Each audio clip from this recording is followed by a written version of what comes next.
এবার সিম কার্ড ব্যবহার করার জন্য ফি দিতে হবে। দেশজুড়ে নতুন নিয়ম চালু হলো। না জানলে মহা বিপদ। আর এই বিপদ থেকে বাঁচতে হলে আমার এই ভিডিওটি না টেনে প্রথম থেকে শেষ পর্যন্ত দেখুন।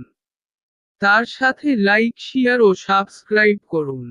সম্প্রতি দেশের প্রতিটি মোবাইল ও ল্যান্ডলাইন নম্বরের ক্ষেত্রে এই নতুন ফি নেওয়ার প্রস্তাব দিল টেলিকম নিয়ামক সংস্থা।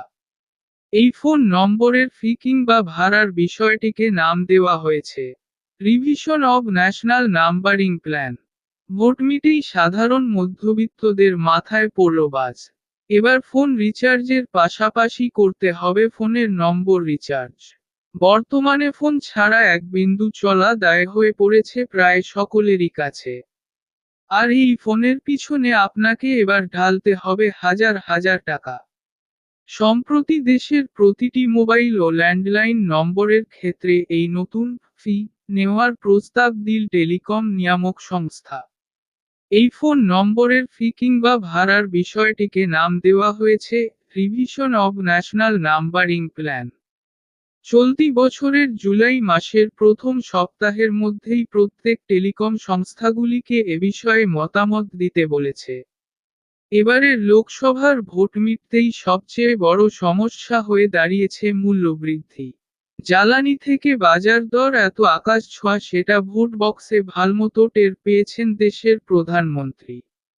পাশাপাশি তৃতীয়বার প্রধানমন্ত্রী পদে মোদির শপথ নেওয়ার 4 দিনের মাথায় এই প্রস্তাব নিয়ে হাজির টেলিকম নিয়ামক সংস্থা। এই নম্বরের ভাড়ার বিষয়টি সামনে আসতেই প্রধানমন্ত্রীর বিরুদ্ধে গর্জে ওঠেন বিরোধী পক্ষ। তারা জানান, বিগত কয়েক বছরে মোবাইল ফোনের রিচার্জের খরচ বেড়েছে দ্বিগুণ। তার উপর এই নম্বর ব্যবহারের জন্য আলাদা রিচার্জ করতে গেলে দারুণ চাপ পড়বে গরিব মধ্যবিত্তদের উপর। অন্যদিকে ট্রাই জানান, ফোন নম্বরের সংখ্যা সীমাহীন নয়। তাই গ্রাহকদের জন্য প্রয়োজন মতো নয়া নম্বরের সিরিজ বার করতে সমস্যার সম্মুখীন হতে হয়। এছাড়া 5G নেটওয়ার্ক পরিষেবা আরও উন্নত ও অন্যান্য প্রযুক্তির জন্য বর্তমানে প্রচলিত নম্বরগুলিতে আমূল পরিবর্তন দরকার। 2023 সালের ডিসেম্বর মাসে যে নয়া টেলিকম আইন পাস করা হয়েছিল সেখানেও নম্বরের উপর ফি নেওয়ার কথা উল্লেখ রয়েছে। ইতিমধ্যেই এই ব্যবস্থা চালু হয়েছে সিঙ্গাপুর, বেলজিয়াম, ব্রিটেন, গ্রিস, অস্ট্রেলিয়ার মতো জায়গায়। যার ফলে এই বিষয়টি একদমই নতুন নয়।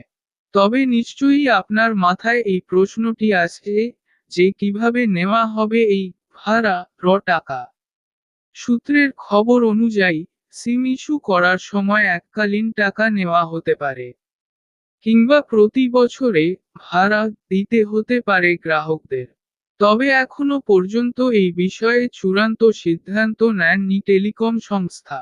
প্রসঙ্গত, গত 31শে মার্চ পর্যন্ত দেশে টেলিকম গ্রাহকের সংখ্যা ছিল 119 কোটি। সূত্র মারফত জানা খবর। এই ভিডিওটি এখান পর্যন্ত, ফিরে আসছি আবার অন্য কোনো ভিডিও নিয়ে। ভালো থাকবেন, সুস্থ থাকবেন। ভিডিও শেষ পর্যন্ত দেখার জন্য আপনাকে অসংখ্য ধন্যবাদ।